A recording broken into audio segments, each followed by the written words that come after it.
Bienvenidos al día de hoy. Vamos a estar trabajando la clase de percepción, semana 13.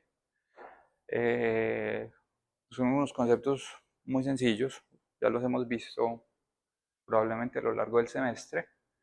Y luego de que terminemos esta parte más teórica, vamos a pasar a la parte práctica, en donde vamos a repetir la instalación del software que nos falta en los computadores de la U para poder empezar a hacer el ejercicio de los cuadrados. ¿Listo? En navegación o en robótica móvil es súper importante que el robot haga lo que nosotros queramos. El día de hoy lo que vamos a pedirle al robot es que haga un cuadrado en el suelo. Y para eso vamos a hacer las actividades prácticas. ¿Listo? Pero quiero empezar la clase del día de hoy con esta parte teórica y quiero que hablemos de la percepción.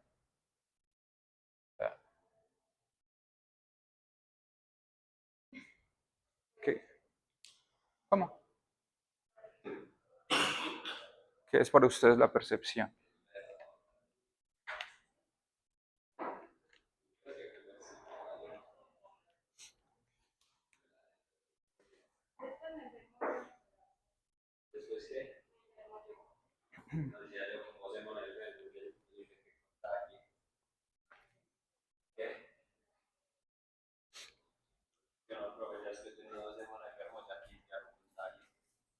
Pues ya debiste haber ido al médico hace rato.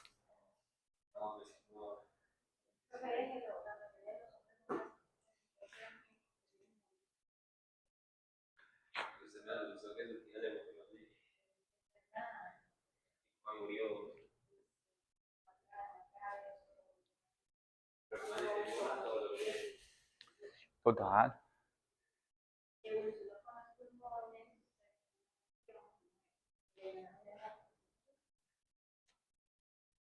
Sí, pues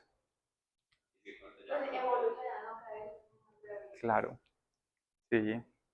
Yo después de Semana Santa debía haber estado bien para el curso de computación en nube, que ya habían pasado casi una semana. Y no fue así, entonces el jueves en la mañana fui al médico.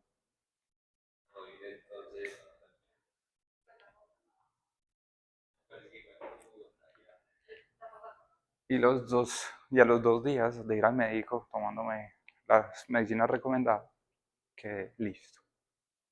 Pues sí funciona.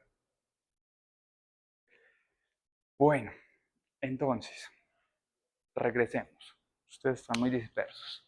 No sé por qué empezaron tan dispersos si apenas llevamos 2 minutos de que todos estén acá. ¿Qué es para ustedes la percepción? ¿Y qué es percibir entonces?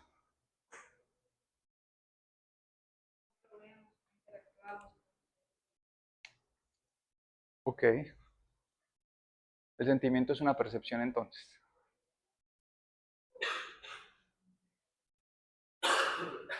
Es bastante interesante, pero sí, pero cierto. El sentimiento es una percepción, la emoción es la información, es la señal recibida, el sentimiento es la señal interpretada, entonces la percepción es una interpretación de la realidad. ¿Listo? Entonces acá, para la percepción, vamos a necesitar los sensores, ¿cierto? Voy a buscar sensor, raíz latina,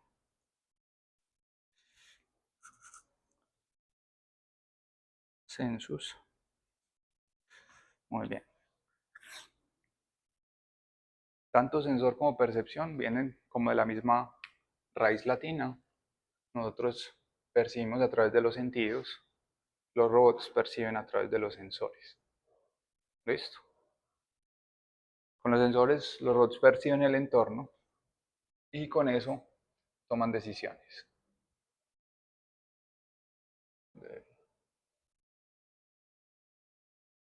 ¿Listo? Para eso va a ser importante, para eso van a ser importantes los sensores. ¿Listo? En nuestro caso, para la toma de decisiones. Y de hecho, la mayoría de sensores deberían ser utilizados para la toma de decisiones. No sé si ustedes tienen sensores en su casa. Sí, no. Sí, ¿qué sensores tienen en su casa? Sensor de incendios. ¿Para, para tomar qué decisiones? Para saber si salgo corriendo o no, exactamente. Hay otros que tienen estas cositas, estos dispersores automáticos, entonces tienen sensores de temperatura o de fuego y se activan directamente. La toma de decisiones se puede hacer de dos formas. Nosotros no vamos a utilizar la primera, es una toma de decisiones manual. Nosotros vamos a irnos a una toma de decisiones automática.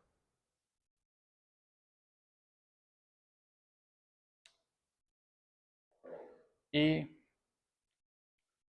dentro de la autonomía o de manera autónoma, esas serían las palabras clave. Nosotros vamos a darle autonomía al robot a través de una toma de decisiones automática. ¿Listo? ¿Qué creen ustedes que significa automático?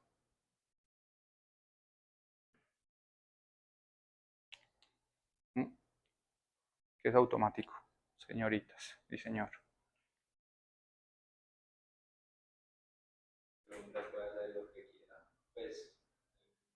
¿El hombre? ¿Cuál hombre? El robot. Listo.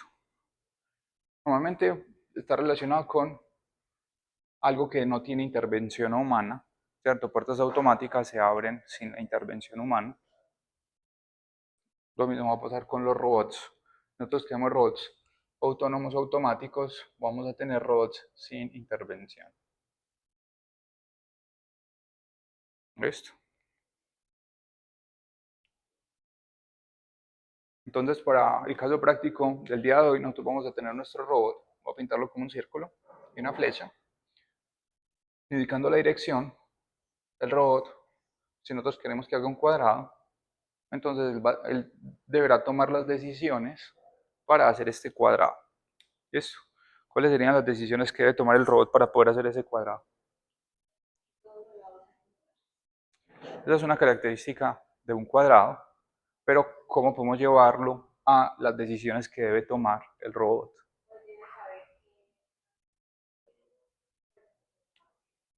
Listo, debe tener una información del tamaño del lado.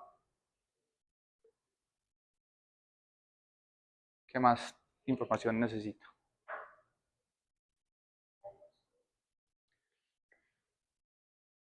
Bueno, es verdad, ¿cierto? Pero pues mencionaste una palabra importante que es la información. ¿Cómo le llega la información al robot?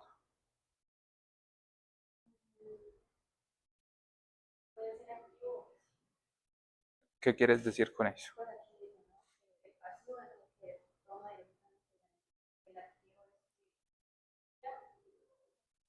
Listo, pero ahí estás hablando de tipos de sensor.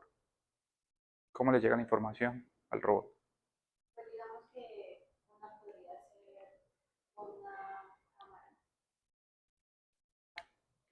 Ok, listo. La cámara es un sensor. La información llega a los sensores, la percepción y la toma de decisiones. Esto sería el controlador del robot. Y podríamos decir que el robot incluiría,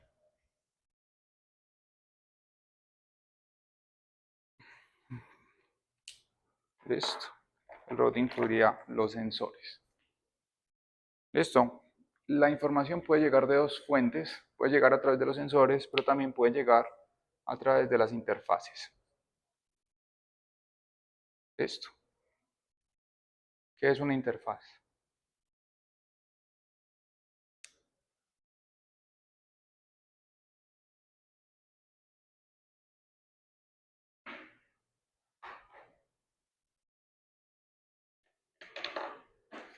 ¿Qué es una interfaz, Nicolás? Es un intermediario entre el código y el producto. ¿Y qué es el producto? En este caso, es como para programarlo. Bueno, es un intermediario. Las interfaces generalmente son normalmente bidireccionales, por eso no los categorizo como sensor o actuador.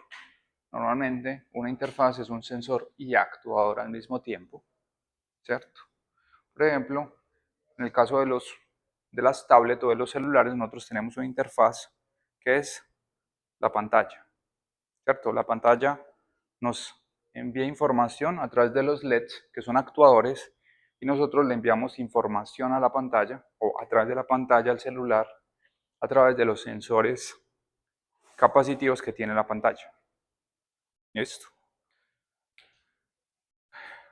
Entonces, una interfaz está construida a través de sensores y actuadores. Voy a quitar esto acá. La semana 13. Solo queda un mes de clase, incluyendo. Solo queda un mes de clase, incluyendo esta semana. O sea, sí, nos quedan, sin incluir esta clase, nos quedan 3 clases más. Semana 14, 15 y 16. 3. Estamos al final. Listo. Muy bien. Entonces, la interfaz son sensores y actuadores. La interfaz normalmente tiene los dos elementos. Nosotros recibimos información a través de los sensores, la percibimos, con esa percepción tomamos decisiones y esas decisiones van a los actuadores y los actuadores modifican el entorno.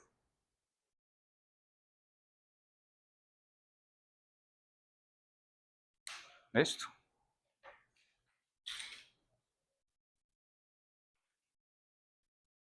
¿Así vamos bien? Muy bien. María Paula mencionaba ciertas características que tienen los sensores. Están los sensores activos, están los sensores pasivos. Los sensores activos podríamos decir que son sensores tipo interfaz.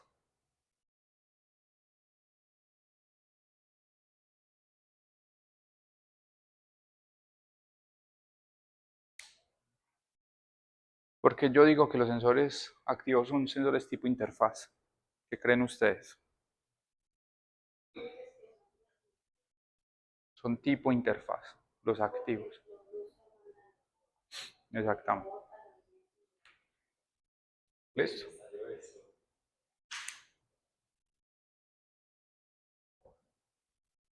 Ya ensuciaste la mesa entonces. Bueno, entonces los sensores activos internamente tienen un actuador. ¿Esto? Por eso digo que son tipo interfaz, porque internamente tienen un actuador. ¿Esto? De los sensores que vimos la semana pasada del Lego, ¿cuáles son sensores activos?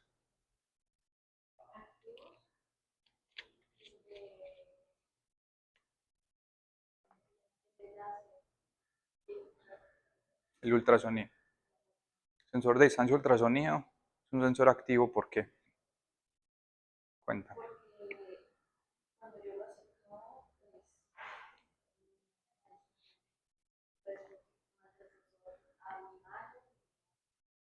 Listo. Pero no es porque cambie, es porque envía, ¿cierto?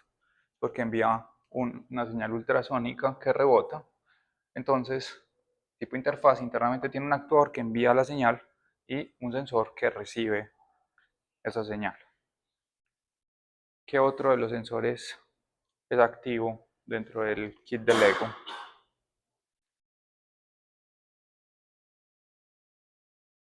¿Alguna idea? ¿Qué otro sensor? No hay más. Tenemos el sensor de intensidad reflejada porque tiene un LED. El LED envía luz y recibe la información de la intensidad reflejada. ¿Listo? Muy bien. Esto sí está grabando. Listo. Hay otra categoría dentro de los sensores que es la capacidad, se conoce como propiocepción, propioceptiva, sensores propioceptivos o estereoceptivos, donde la percepción proviene o la información proviene desde el interior o desde el exterior. ¿Listo? Tenemos los estereoceptivos, que son información que proviene del exterior, y los sensores propioceptivos, información que proviene del interior. ¿Listo?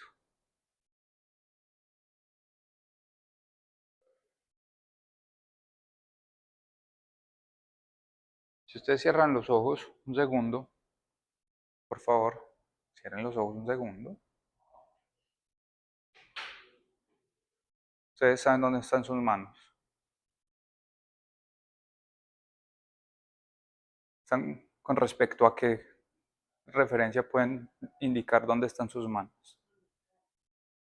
Con respecto a la cara, con respecto a la barriga, con respecto a la oreja. ¿Cómo? No necesariamente, pero es más fácil. Pues ¿cierto?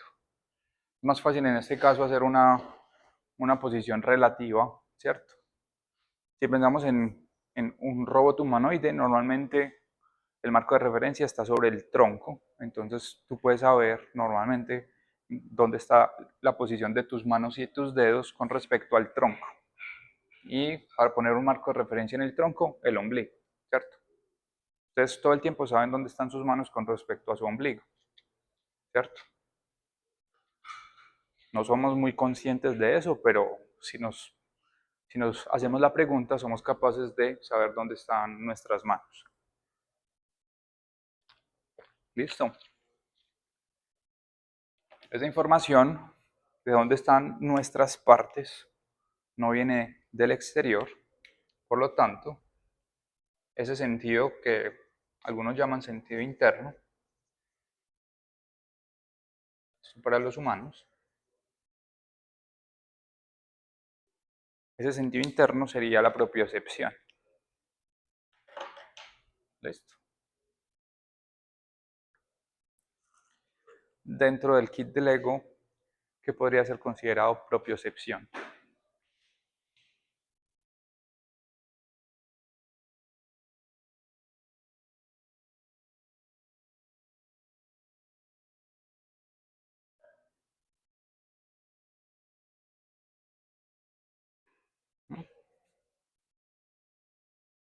¿Qué es eso?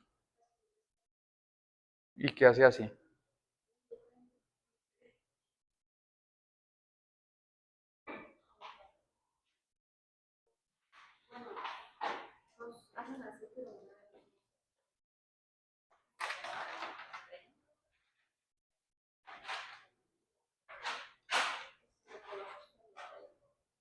¿Cómo?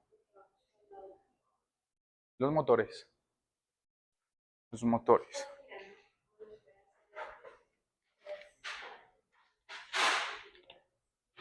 Muy bien. María Paula tiene razón. Los motores son los elementos propioceptivos del robot, porque dentro de los motores del Lego hay unos sensores que se conocen como encoders, que nos permiten saber cuánto ha girado el motor. Esto. De hecho, es el único sensor propioceptivo que tenemos en el kit de Lego. Los encoder de los motores. Todo el resto de sensores del kit serían sensores estereoceptivos. ¿Listo? Muy bien. ¿Hasta ahí vamos bien? ¿Preguntas, dudas, inquietudes? Muy bien. Cada sensor tiene unas características que se conocen como características de rendimiento. Entre ellas está el rango dinámico, la linealidad, el ancho de banda, sensibilidad cruzada, precisión y exactitud. ¿Cierto? Hablemos un poquito de dos de esas características. Una de ellas es la precisión y la otra es la exactitud. ¿Listo? Son diferentes, pero son muy cercanas. ¿Listo? La precisión es la reproducibilidad de los resultados del sensor y la otra sería la cercanía de la medición al valor verdadero. ¿Listo? Los sensores que tenemos en el kit de Lego son poco exactos.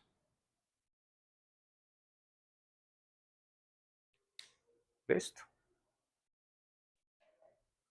En el sentido de que si nosotros queremos medir un color, lo hicimos la clase pasada, cuando queríamos medir el color amarillo, no nos daba amarillo, nos daba naranjado, ¿cierto? Pues claramente nosotros estamos viendo un amarillo, pero el sensor nos está diciendo que eso no es del todo amarillo. ¿Listo? Por eso, los sensores son poco exactos. Y por otro lado, tenemos la precisión.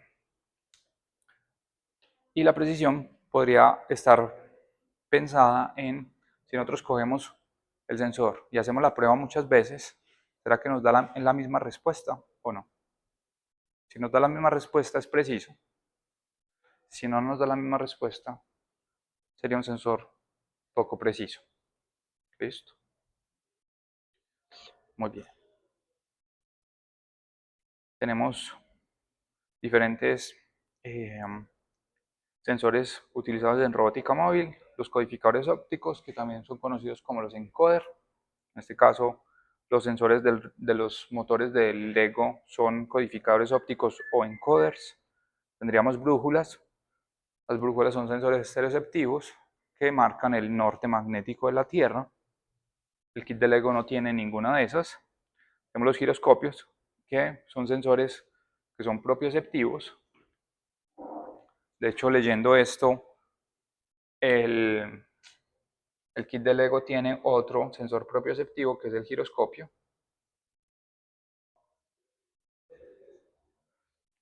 El giroscopio es el otro sensor propioceptivo que tiene el kit, que nos permite saber internamente cuántos grados hemos girado. ¿Listo? Desde mi punto de vista es el sensor, el giroscopio es el sensor menos exacto y menos preciso que tiene el kit de Lego. No sé si ustedes conocen el GPS, claramente lo usan para llegar a la universidad cuando hay mucho taco. Sensores ultrasónicos, sensores láser y también tenemos sensores basados en visión que serían principalmente las cámaras. Es que se ubican según dónde está, son los propios activos. Según el cuerpo del robot. No el cuerpo del robot, son sensores que utilizan información interna del robot. Estos dos son sensores que utilizan información interna del robot, no nos están dando ninguna información externa al robot. Listo. Pensando en eso, una brújula, hagamos el ejercicio con la brújula. La brújula sería un sensor activo o pasivo. ¿Qué creen ustedes? ¿Es activo o es pasivo? Una brújula.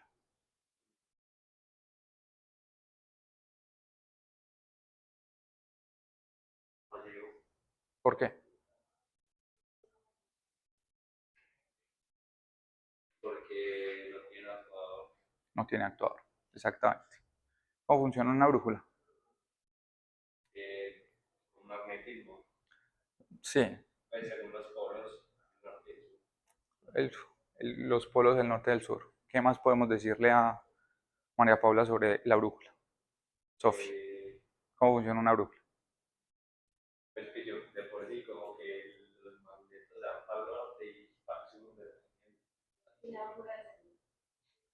Funciona igual. Ahí, la Tierra tiene un campo magnético y los campos magnéticos tienen dos polos, norte y sur. ¿Listo? Voy a pintarlo acá. Vemos que esta es la Tierra. Y la Tierra tiene un polo norte y un polo sur. ¿Listo? Entonces la Tierra tiene un polo norte y un polo sur. ¿Listo? La brújula es un elemento, voy a pintar la más clásica de todas. Ese pedacito metálico que tiene la brújula también es un imán. Entonces, como es un imán, ella va a tener polo norte y polo sur.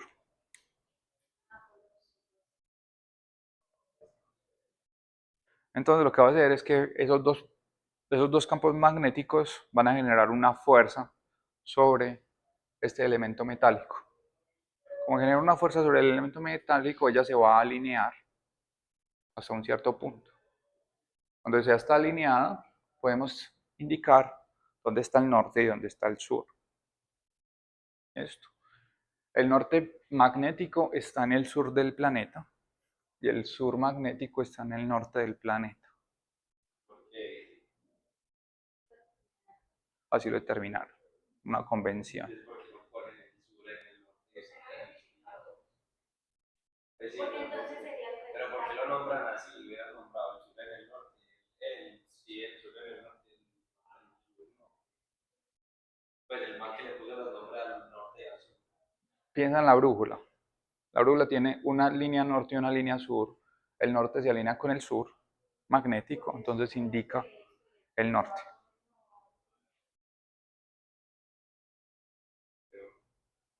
¿Listo? Bueno, entonces, este es el funcionamiento de la brújula. La brújula es un sensor pasivo que no genera ningún cambio en el entorno, no tiene un actuador, pero la brújula es propioceptiva o estereoceptiva. Exterior superior. ¿Por qué? Depende de, pues se ubica según lo externo, no lo interno. Da información, otra información del exterior.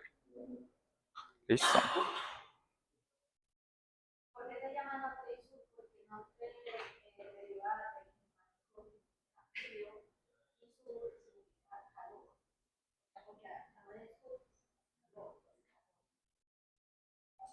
Pues es nativo el sur del norte, ¿cierto? ¿Eh? Sí, ya. Pero es más frío el polo sur. No estamos hablando de eso, estamos hablando de la Sí, yo sé. están los trópicos, está la línea del Ecuador. Sí, yo sé. Recuerda que vivimos en una civilización eurocentrista, ¿cierto? Europa es el centro del universo. Europa definió que para el norte de ellos era frío y para el sur de ellos era caliente. Y voilà. Sí, pero es que realmente debería ser el sur más frío. Son convenciones y las convenciones se definen en algún momento. Cambiar las convenciones generaría un problema, una confusión global bastante fuerte. ¿Listo? ¿Vamos bien? Sí, no, tal vez. Bueno, muy bien, chicos.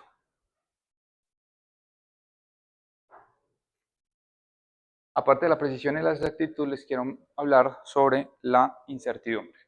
¿Qué es la incertidumbre? ¿Cómo definimos, cómo definimos la incertidumbre?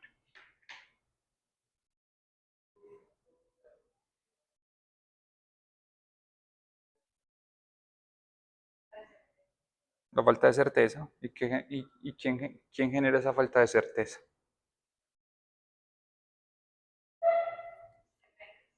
¿De qué?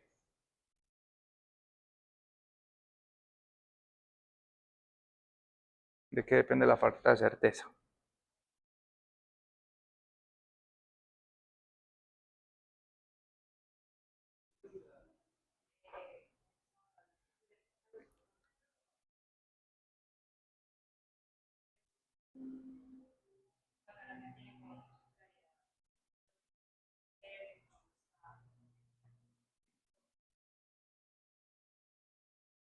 Listo.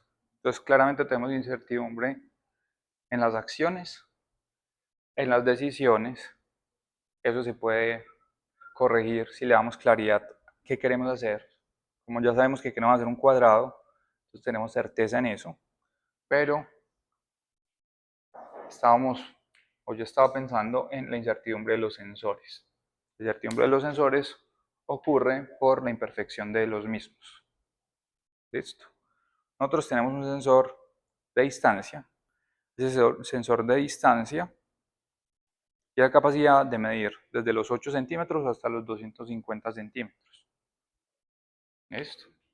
Desde 8 hasta 250 centímetros. Si nosotros a ese sensor le ponemos, voy a poner aquí el sensor, supongamos que este es el sensor. El sensor de distancia está a 1 metro de un objeto. ¿Listo? Idealmente, ¿qué información, qué dato nos debería dar el sensor? 1 metro. ¿Listo? Si nosotros tenemos el sensor a una distancia de 1 metro, el sensor nos debería indicar 1 metro. Lamentablemente, el sensor, cuando nosotros le pedimos la distancia, él en algunos casos nos va a decir 99 centímetros, en otros casos nos va a decir 101 centímetros y así sucesivamente. ¿Listo? Si nosotros tomamos muchísimos datos, vamos a quedarnos con un histograma que se va a parecer a esto. No sé si ustedes han visto estadística. Entonces, la distancia, normalmente los sensores siguen, cuando tenemos muchos datos, una distribución normal. Y para la distribución normal tenemos lo que se conoce como la media y la desviación estándar. ¿Listo? La desviación estándar es una medida de incertidumbre en el sensor. ¿Listo? Si nosotros tenemos un buen sensor o si no tenemos un buen sensor, vamos a poderlo identificar por las incertidumbres que tenga. Eso, acá tenemos entonces la incertidumbre, es una función de esa densidad de probabilidad y un sensor que tenga esa desviación estándar muy pequeña normalmente va a ser más costoso. Listo. Muy bien.